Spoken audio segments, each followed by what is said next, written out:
This is What If I Told You, the event psychology video podcast for event professionals in which Victoria Mady, event consultant and host, talks with the world's top minds in behavioral science, neuroscience, and psychology on how to transform events using insights about human behavior and mind. For more science-based tips, join Event Psychology Club at eventpsychology.gumroad.com. Also, check out Victoria's online course, Event Psychology Lab, at eventpsychology.thinkific.com, which covers key behavioral science concepts and offers research-backed solutions to your event challenges. This course is a unique opportunity to upgrade your industry skills and gain a competitive edge without adding to your already busy schedule. Now, enjoy the conversation. Hello, I'm Victoria Mady, and this is What If I Told You, the event psychology podcast, where I talk all things brain science, insights, and how to apply those in events. And today I'm meeting with Louise Ward, the head of community at 42 courses and the host of Behavioral Science Club that meets every Saturday in Zoom. Louise has background in market research, and she is known for her love of books and all things behavioral science. Welcome, Louise. Thank you very much, Victoria. It's an honor to be invited along to your lovely podcast, and I'm really looking forward to having a chat. Thank you so much for joining me. Well, Louise, we met, I think, in 2020. When you started the Behavioral Science Club, right? And I know that you didn't have this the formal educational training in behavioral science, but you entered that field through continuously learning about behavioral science, right? And I find it fascinating. I find it fascinating that these days we can learn about some specific field that we feel passionate about, and we can start contributing to it through our efforts and through our own knowledge. So I think you are the example of how being passionate about specific topic or specific field can lead to amazing results. So I'm really curious to hear about your journey into behavioral science. Thanks so much, Victoria. And yes, I do get passionate about things. You're absolutely right. And the journey was one that came about as a result, I suppose, of lockdown, because everything went online. And I signed in to the Nudgestock Behavioural Science Festival. I didn't know what behavioural science was. I didn't know what Nudgestock was, but I knew what Ogilvy was as an advertising agency. Mm-hmm. And my dad had been in advertising. I'd always been really interested in advertising, but gone into market research myself. And I saw the name Ogilvy and I thought, that sounds really interesting, and just signed in to see what was going on. And I was just blown away, Victoria. It's just, there was so much new. There were all these new people. I didn't know who they were. And everything they were saying was so interesting.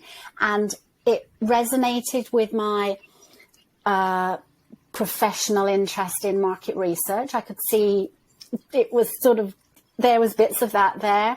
And my interest in advertising, that was there. But it was something different that had come together in the middle. And I just really wanted to find out what it was all about. And of course, the best thing about that event, and to me, the best thing about all online events, is that you have the opportunity to chat to everybody else who's there. And that's really, to me, what made that event, chatting live, like you do when you're chatting at a Facebook or a YouTube event, any of those.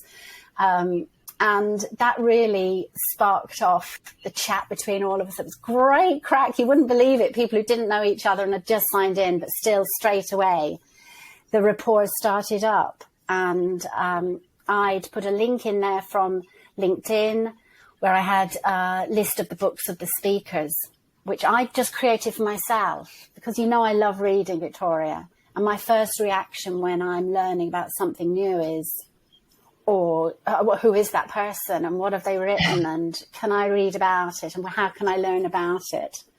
And there was just great interest in what basically was just a list of books. I'm great at making lists actually. Drives my husband absolutely mad. Is that another list? He says, but I'm great at making lists. And I suppose that was the start, because Prakash, my co-host, Prakash Sharma in India, my co-host in Behavioural Science Club, saw my chat and got chatting, and a couple of people said that would be a great idea for a book club. And Prakash acted on that straight away. The next day, he started a group in LinkedIn, which was Behavioural Science Club, and told me about it in LinkedIn. He said he tracked me down and said, oh, I've started this group. So we were all sort of like the early adopters, as it were. And I was mad keen to try and track down other people who'd been there. So I was sort of searching for nudge stock in LinkedIn as a search tool to see if other people were posting about it and saying to them, oh, actually, we've started a group and you might like to come and join us. So I was a bit of doing some sort of detective work in LinkedIn. And that's how it all came about, really, just through that. And through the kindness, I think, Victoria, of people agreeing to come and join us on this sort of fledgling idea and come along as speakers. And I think, as you know, Victoria, you know, you're in the events field, and sometimes people you don't expect to accept your invitation will accept. Absolutely. And you have to just ask.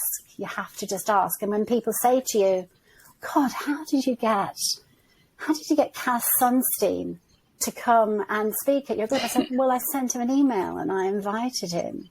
And you'll be surprised, things that people, obviously these are to us quite exalted people. You know, we do look up to them as being extremely knowledgeable about their subject, but it doesn't mean they're inaccessible. They're only normal people like us, really, just much more intelligent. Right. It's interesting. So is it like 2 years anniversary this year for the Behavioral Science Club? Yeah, that's right. In July, we've been going for 2 years. And how many members do you have? Oh, now? Maybe about 6,000 members now. And I think Prakash has been numbering the events. And he said something to me the other day and said something like at Christmas, because we haven't done it absolutely every week to do with sort of like holidays and things like that. Yes. He said maybe, I think, by Christmas or just before Christmas is going to be the 100th episode. He calls them episode of Behavioural Science Club, which is great. It's a great achievement. And also, I think, like, there's been a time recently when we would have got together and had a chat, and I've said, oh, there weren't many people at the event last week. You know, do you think the online thing is losing its glow? You know, people don't want to be signed in. Why would you want to sign in on Saturday? We're all online all day at work, and, you know, why would you? But people do, and the numbers roll, they go down, they come up, depending on who the speaker is. So there still seems to be an interest. So, you know, like you've had to adapt, obviously, Victoria, hugely. You know, the events industry has had to adapt, and in a way, we're still all just learning each time what works and what doesn't work. It's a continual behavioral science experiment. Right. I was going to ask, so if you look back and you look at the way you started doing online meetups for the Behavioral Science Club, for example, what would you do differently now? Oh, gosh, what would we do differently now? I don't know if we'd necessarily do anything differently now, but I suppose what's relevant is the fact that it was just two people who were very enthusiastic, doing it as nothing more than really a sort of exalted hobby. Whereas if you were setting up today to start and it was on the back of being from a professional basis, you'd want to know that you were starting out with a little bit more structure, maybe, or even way in which people expect a little bit more of a sort of a format when they sign in, that you've got your corporate logo and things like that. So there's lots of things potentially, had we been coming from that direction, we would have done. But at the end of the day, it's just me and Prakash joining people for a chat, and it's still in the standard Zoom format so that people can easily join and easily contribute. But I don't think necessarily we would change our format, but most people doing that type of thing are coming from quite a different direction. So there would be more preparation. But what I would say is, which I think I maybe said to yourself when I first met you, Victoria, and you were talking at the time about doing a podcast. And I said, well, just start and just do it. And I still extremely believe in that. Whatever kind of business you're in, however well known you are, nobody's going to say, oh, God, did you see that? Nobody cares really. And so to just start and just get going, and it won't be until you get going that you learn what works for you, what works for you, your people, what works for your speakers, what works for your audience. So it's a huge amount of trial and error. And then you just find that you sort of fall into what works. Right. What I'm hearing is that actually that resonates with me a lot. I recently posted about, the need for more experimentation in events. And I believe that behavioral science can provide us with a lot of, inspiration for that, in events, because I believe we don't experiment enough in events, but it's through sort of non-trivial and unconventional solutions that we can come up with something that would kind of meet the expectations. And talking about expectations, by the way, I'm interested to know your opinion about, the audience and how the expectations changed over this time, through the pandemic till now. What do you think?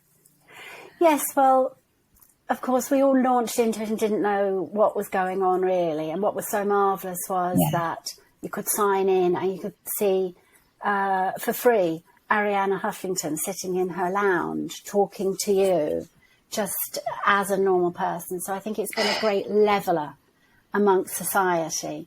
And, we've watched things on YouTube. Everybody's done their own versions of things.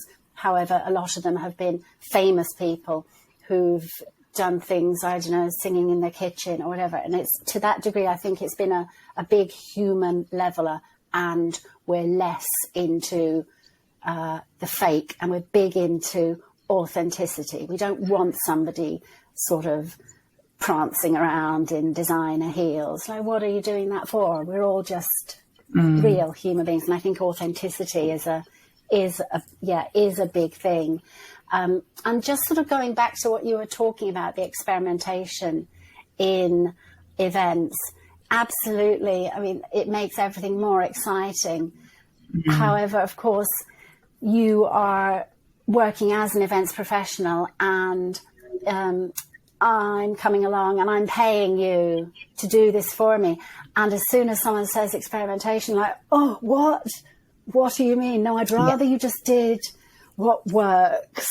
So I can see that's a huge challenge, but it doesn't stop us throwing little things in. They don't need to be the full, the whole thing doesn't need to be 100% turnabout big experiment. It could just be that, 20 minutes in, you don't even need to tell them it's experimental, 20 minutes in, we're going to be doing this. And you think, I haven't tried it before, but we'll see how it works. And you'll never know if you don't try it. So obviously it's very different when someone is paying you to take charge and to host the event. But if it's just a small thing put in amongst, then that's a super opportunity to test out.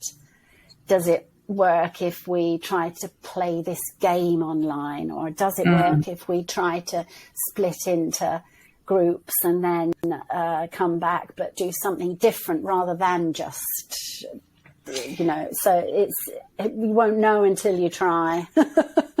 Absolutely. No, I totally agree. And I think you're so right. Of course, when it comes to, paid events and events as a business, there is this challenge of meeting the client's expectations, and you don't want to ruin things by experimenting too much, right? But at the same time, you're so right, throwing those small things and experimenting, in small steps would bring that confidence that, this works and that doesn't. So you can go in small steps, but still do things a little bit different every time. And that's how you can, discover. And they can be the smallest, they can be the smallest thing, Victoria. You sign into some things and straight away they'll be saying, great to have everybody joining us. Just pop in the chat box where you're joining us from. And just that small prompt can be a thing. If that's what you want in your event,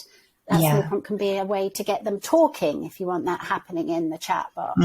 Or, just trying out these different things to see, did that, do people like when you say to them, okay, now we're going to get you to take part and respond? Maybe they don't. People, can be very hesitant. As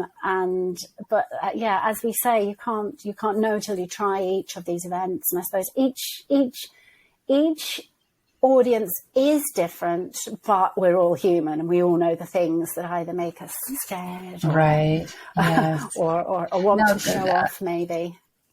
Right. A provocative question for you. So have you, with all this knowledge, of behavioral science findings, have you ever used those insights while planning your events? Oh, that's very funny that you say that, Victoria, because we're often talking about the fact that, you can have great learning about these subjects, as it were, and be able to talk about it. But when it comes to it, you're not actually doing it. I think in terms of hosting events for myself, I think that, as I say, I'm trying out different things all of the time. But the other thing is that with behavioral science is that we're doing so much of this stuff without knowing really, and it just happens that when you study it, it's when you put them into it. So when I reach out to people and say to them, I'm working at 42 courses now, and I don't know if you knew, but they have got a free course so that you can have a taster, and and I like for people to know that there's something there for free if you can get it.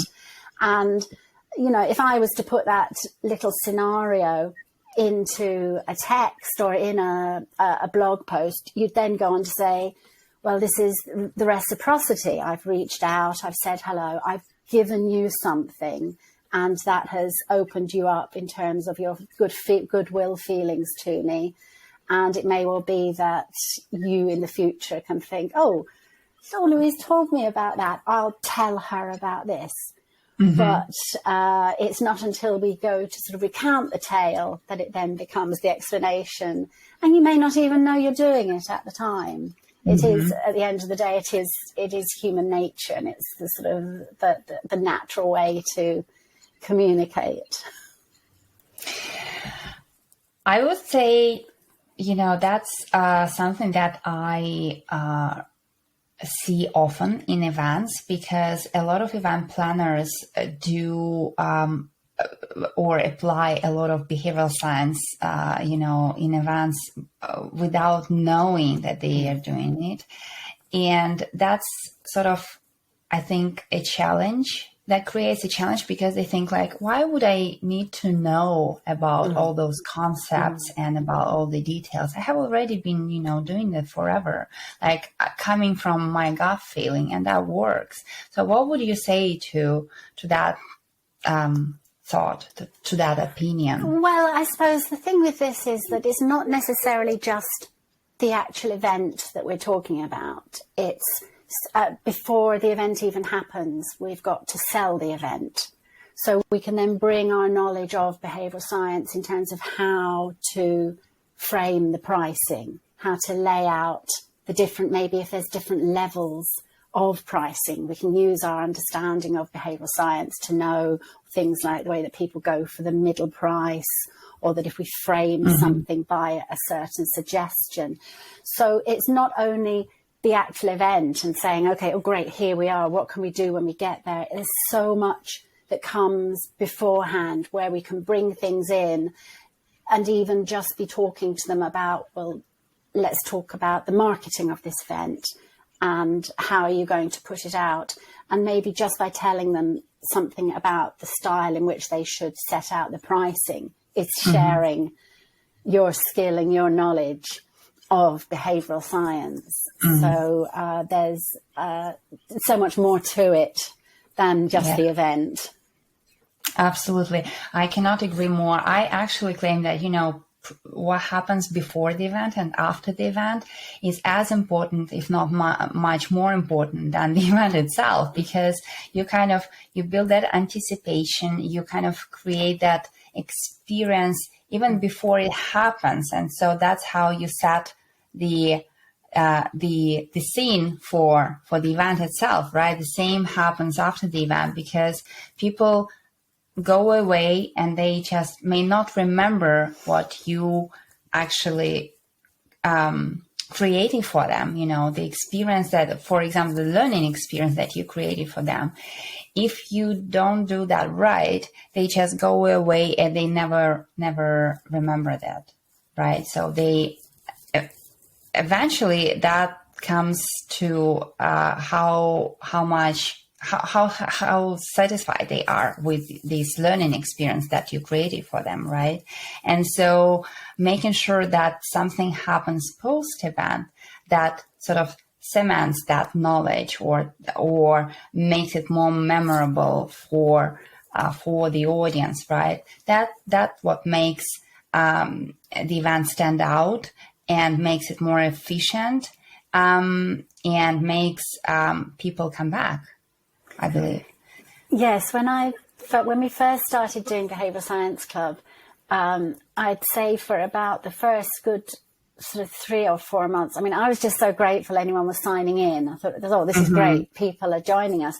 And as the event, obviously, there's much more sophisticated ways to do this, but because Prakash was hosting it, I didn't have the list of people who'd registered.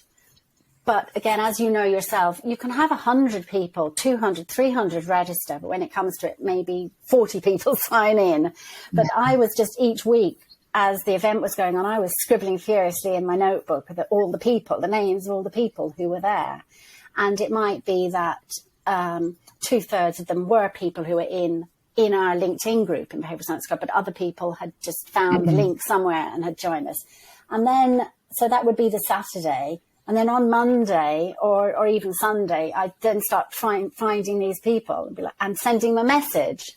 Thanks so much for joining us on Saturday. So as you say, it's the little things like that then resonate with the person and reminds them, oh, that was nice. I'll sign in next week. And you've then made that human connection, because of course we're all signing into these things, but we're not necessarily all of us connecting during the event. If you get to ask a question, that's nice, or if you're chatting, but we still are signing in, and a lot of people are in a very passive role, and that suits a lot of people. We say that I think maybe 90% of people in social media don't ever post or don't just use it to read. That's absolutely fine in that passive role. But for other people, or even somebody who is passive, they just might like to see that, oh, that's quite nice. Somebody said thanks for bothering to sign in.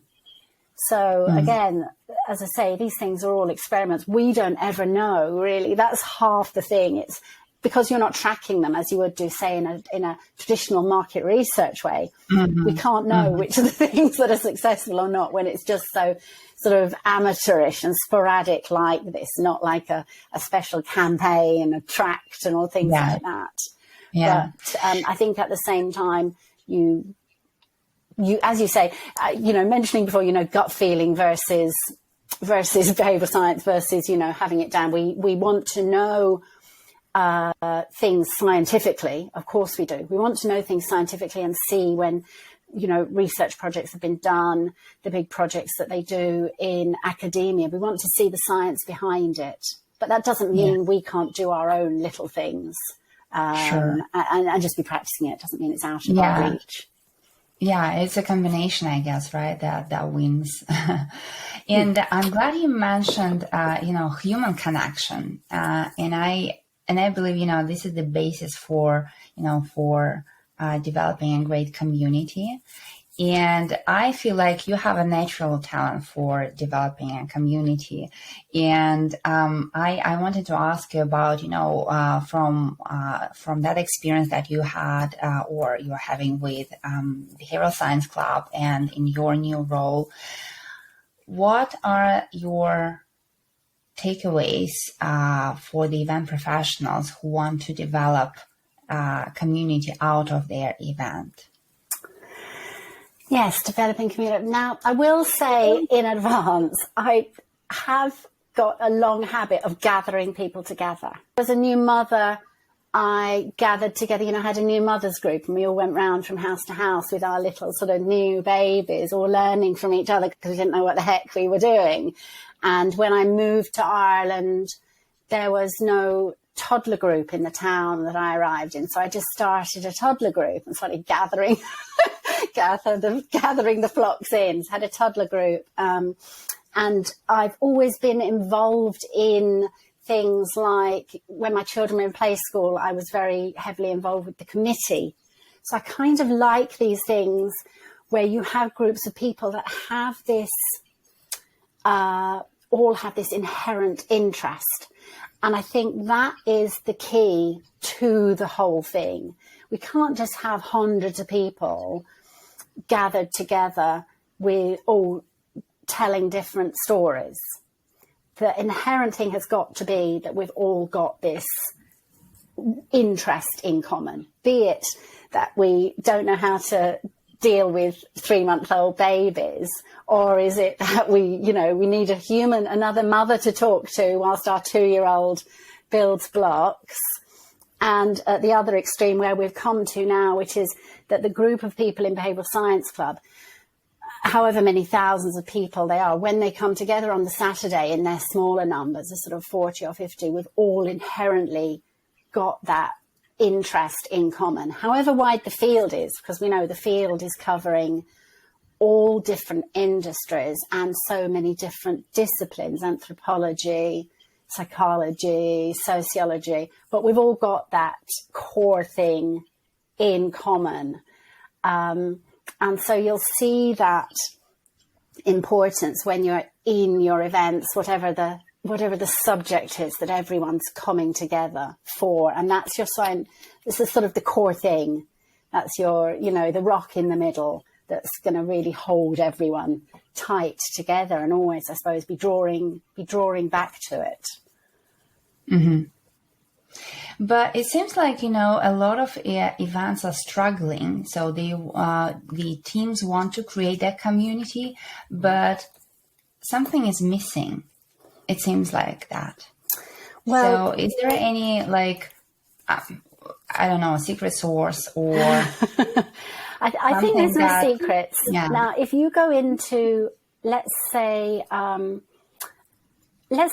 very big learning platform that I'm not going to name, but we can all think of very, very big learning platforms that everyone signs into, and they'll talk about their community. If you look on social, they'll be talking about their community. But when you actually go and sign into it, there's not really anybody there.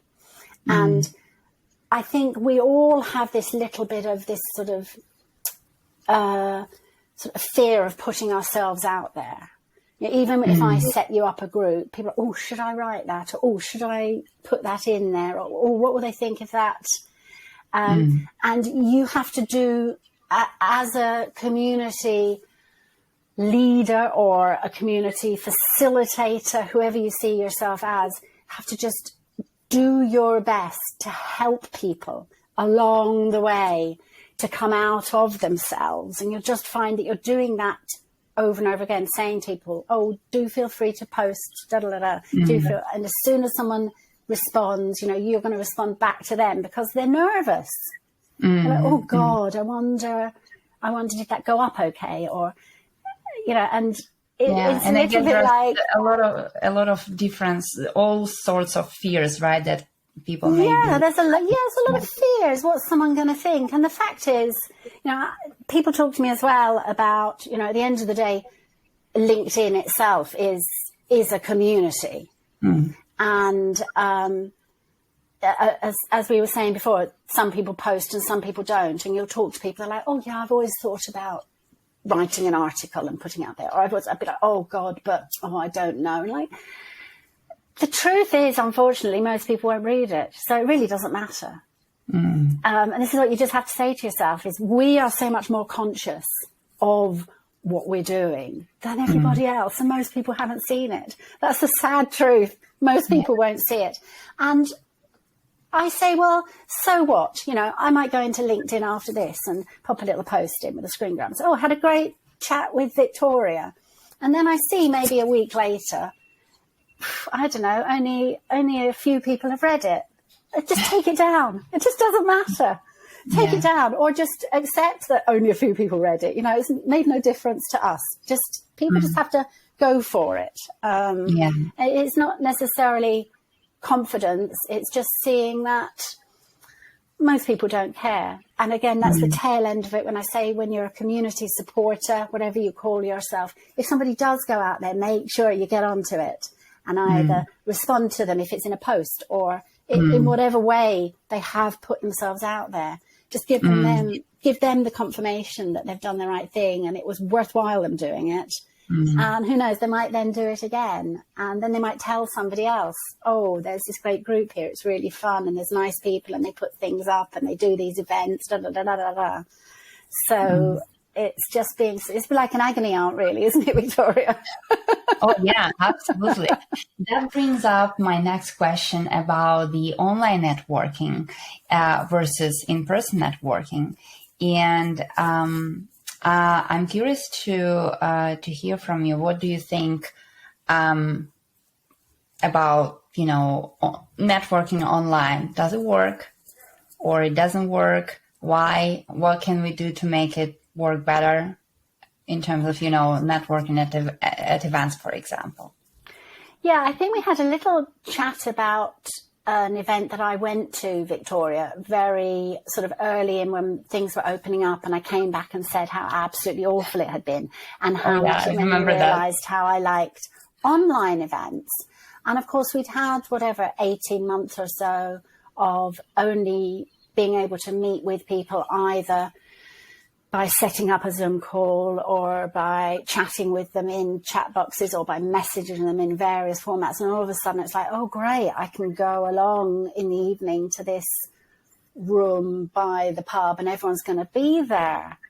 And I went along, and as you saw when I commented, I was like, nobody was introducing you to anybody else, which is the great thing about when you signed in. That's it. My name's there. I'm like, oh, there's Louise. I don't have to actually do anything. And it was dark. I couldn't see anybody.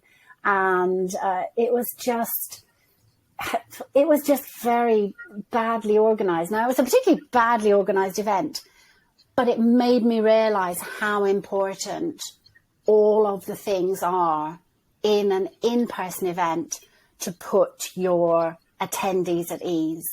When they arrive, I mean, we all think it's completely idiotic marching around with the silly little either sticker or the name badge and where we're from, but it's brilliant. You look over the table at somebody and say, oh, hi, you're with whatever.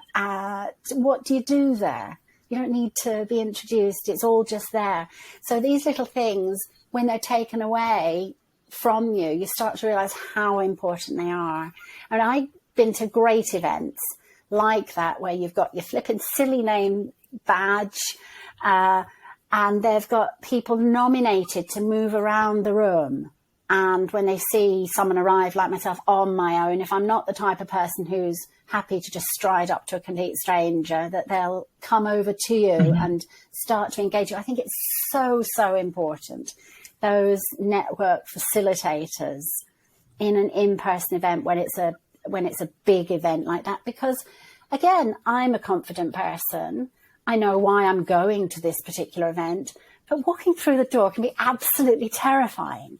into this room, massive faces. You're going flick, flick, flick, flick with your eyes, trying desperately to see if there's somebody you know that you can go to. And if you don't see somebody, it's like, oh, just sidle casually up to the table, or go to the bar to get my drink, or start looking at whatever we want a little bit of help, please, to just move us along. And then all somebody needs to do then is say, oh, do you know such and such?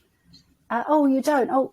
Oh, can I leave you two to maybe introduce yourselves to each other whilst I just go? And, there's such small things. I think that's just absolutely essential. And particularly now when things have been going on for a good while now, but I think we're still a bit rubbish at it. We've forgotten how to do it properly. No, I agree. Do you think that online networking is worse or better or similar? I suppose it depends what your final outcome requirement is. There's absolutely nothing like meeting in person. But the thing about the meeting in person events, and we'll all know we've done this, is you often stay with the same person all the time. You think you're going to be networking. You're like, oh, great, I'm going to a networking event. I've been invited to a networking event. And when you're on the train on the way home, you think, God, I only spoke to 2 people. And it needs to be managed. I need to be told. I need someone to come up to me and say, oh, right, like, speed dating. It needs to be, I think those events need to be, properly managed. You could go to something like that. Now, you could say, oh, that makes you a rubbish networker. Maybe, but you could go to an event like that and not talk to anybody. It's a big thing for some people to make that first stride. And, I think we need much more hands-on work going on, the silent work of the people moving about and helping us along. And you'll leave the event and say, God, that was great. I met 10 new people, and I've never spoken to, so I think there's still a lot we can do. Right. Not leaving it to chance, right? Because there is so much going on in the brains of those people who may want to get as much as possible from networking, but they may not know how. And on top of that, we've got all those fears and uncertainty and different personality traits, right? And eventually people are not as satisfied with how the networking is being done at events as we hope they would be, right? And so, and of course, when we're there in person, we can see in our estimation, oh, that person's that's an important person. I don't know if I should go and talk to them, because they might just think I'm not important. Whereas when we're online, when we're connecting in LinkedIn, when we're networking in that way, it doesn't matter, does it? What somebody calls themselves, I see myself, oh, that person works in whatever field it is that I'm interested in, making a connection like, oh, great. Well, that person, he, she is the head of such that would be a good person to connect with. And you reach out and say, can I connect with you? I'm working in this area. I think I'd really liked what you were posting. I really like that last post. And we don't have that thing. Oh God, she might think I'm a bit, it's not, you've got A, the anonymity, but B, the more opportunity to approach people that in IRL, in real life, in an event like that, you think, oh, I probably shouldn't go and bother the CEO. He's got better things to do than talk to me. I shouldn't go and bother her. She's the main speaker tonight, and I'm sure she's got loads to do. Right. Whereas in an online event, you're there, you're with them, you're chatting with them, you're in the chat box, or you're putting your question to them. So, there's pros and cons with every event. Yeah, No, that's a great point, actually. And I agree, there are pros and cons to both modes, in person and virtual. So obviously, anyone organizing the event should come from the initial goals of organizing that event, right? And what do you advise people at the moment, Victoria, in terms of with hybrid events? Because I'm really interested that a lot of events are still offering the online option, and I, as one, am absolutely delighted because I'm in Dublin, so I can't go to big events in London, but I still want to sign in to, say, something like the Financial Times, business such and such, and to be able to sign into that from a distance is a great opportunity. So I, for one, hope that the in-person events don't stop offering a virtual version, but who knows? What do you think? No, you said it all, actually. I believe, and from the very beginning, I've been saying that having these opportunity to choose from a number of formats is a blessing, because imagining if pandemic happened 10 years ago, 15 years ago, we didn't have all those technologies that we now have. And thankfully now we can choose from, going online, going in person, going hybrid. And I believe, hybrid is a great way to provide as many people as possible with the opportunity to be and experience that event. Because like you said, if I cannot go somewhere because of my family schedule or my work schedule, whatnot, right?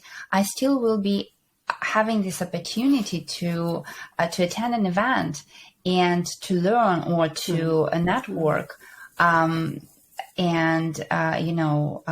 just achieve my goals, right? So that's a huge improvement to people's lives, and I do hope that we can get more and more efficient with, on the backstage, of that, creating more and more interesting and effective hybrid events. And what I believe, it's not about technology that is a challenge right now, because we've got great technologies already. And yes, we can argue about what works better, what we can do better in terms of technological advancements. But I believe where we need to boost our game is actually behavioral science and applying the knowledge about human behavior and mind to event planning. Because like I say all the time, experiences happen and take place in people's minds first. It's not about technology, like Rory Sutherland says. It's about the psychology that's going to, make us move forward and innovate. Right. So that's why I believe it's very important for both newcomers or seasoned event professionals to learn more about behavioral science and neuroscience and psychology. Yeah. So, and I've got a couple of final questions for you. So, because you are the person, the only person I know who can read dozens of books like in record time, I usually ask my guests to recommend 3 books for the event professionals to read, but I would like you to tell me about 5 books. Oh gosh. Well, what I would say first of all is there's not really a prescribed list, because we should read widely. And once you've got this idea of behavioural science in your mind, and you'll know this, Victoria, once it's in your mind, you see it everywhere. And that's what's so great. And you'll be reading a completely different subject, but you'll be underlining something because you'll be thinking, yes, that's relevant to this. It's in so many fields. So that's the first thing, read widely. And my rule is, if I only got one thing out of the book, it was worth reading. Because I've got one thing. So we won't judge the book on how much we got out of it. If we got something, that's absolutely fantastic. I suppose the easiest approach would be maybe to talk about the very first books I read, which was after the Nudgestock event in 2020.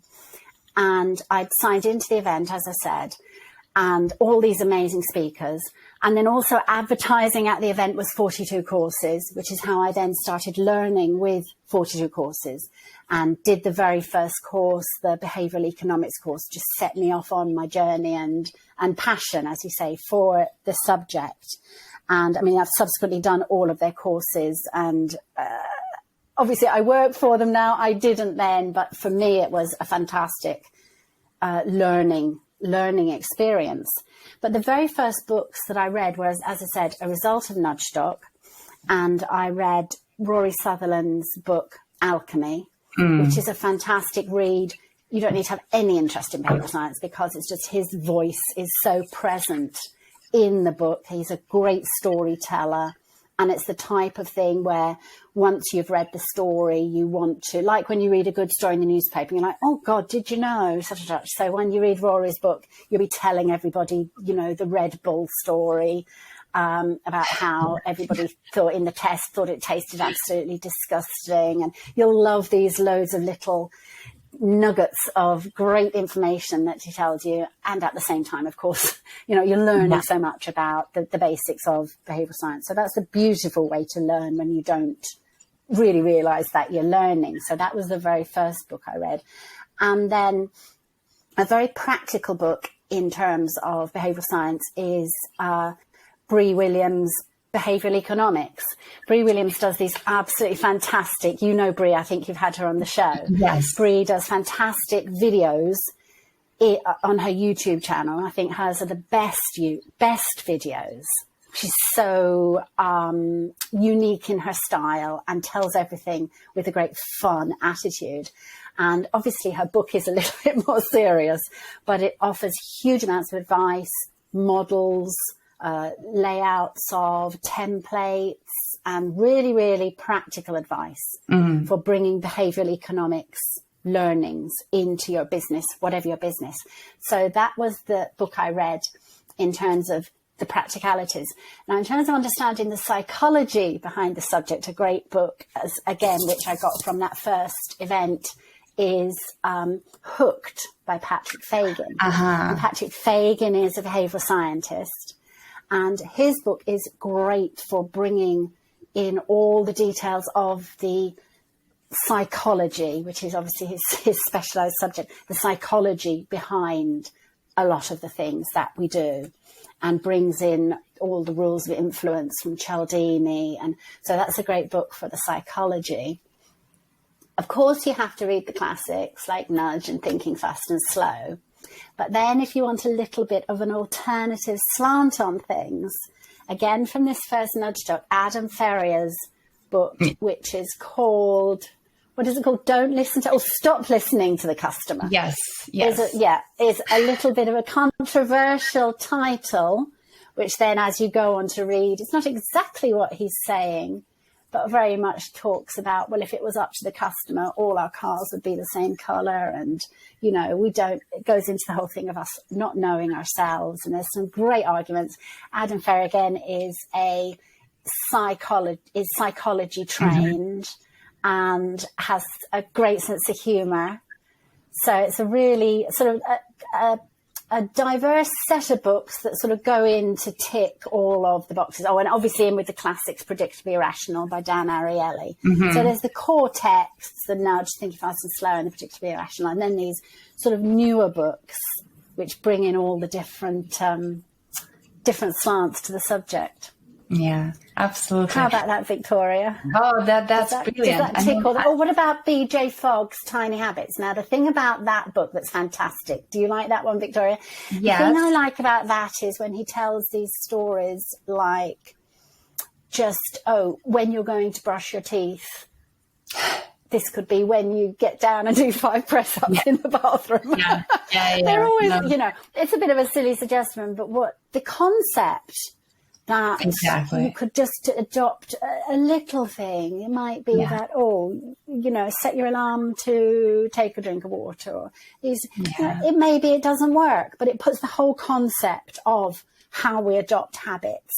Right. You know, whether those habits work for you or not is kind of irrelevant, but it puts the whole concept in your head of how habits work, and also how you could maybe then go ahead to create your own habit techniques, or try out different techniques, or bring the role of habits into business, or, so that's another great book. It was a great lineup, that 2020, for getting a really core introduction to the subject. So that's another thing, is that from that event, all of the videos are in YouTube.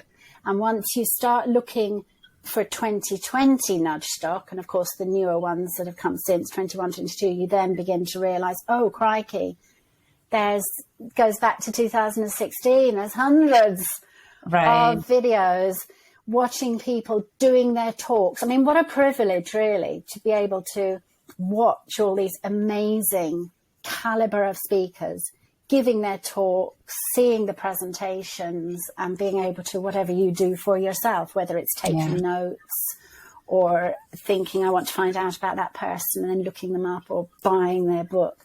So the wealth of learning, as you were saying, that we can teach ourselves, it's there for the asking if you're interested to get on and do a bit of research and get passionate. Yeah. No, that's a great point. My final question, Louise, would be, the podcast title is What If I Told You? And I always ask my guests to complete this sentence with one takeaway from the conversation, or relevant to our conversation. So what if I told you? Oh, gosh, what if I told you anything is possible? Absolutely. Anything is possible. It's very wide, but it's true. All those people we look at with admiration, be they athletes or hugely academic, rewarded people, or authors, or whatever thing it is that we particularly look at and admire, those things are all available for us. Those people had to start somewhere. I'm not now going to become an Olympic gymnast, but if I decided this afternoon, I really need to get a bit more supple, and I could do a few exercises, if I wanted to, I'm sure in a year I could do a jump on a bar beam. Anything is possible, and the only thing that's stopping us is ourselves. That's a great point. Another brilliant point from you, Louise. Thank you so much for your time and for joining me today. I encourage everyone to connect with Louise on LinkedIn and to join Behavioral Science Club, of course. So I invite you to join the Event Psychology Club, and also, if you're interested, to take the Event Psychology Lab online course that I created for the event profs like you. Until next time, bye-bye.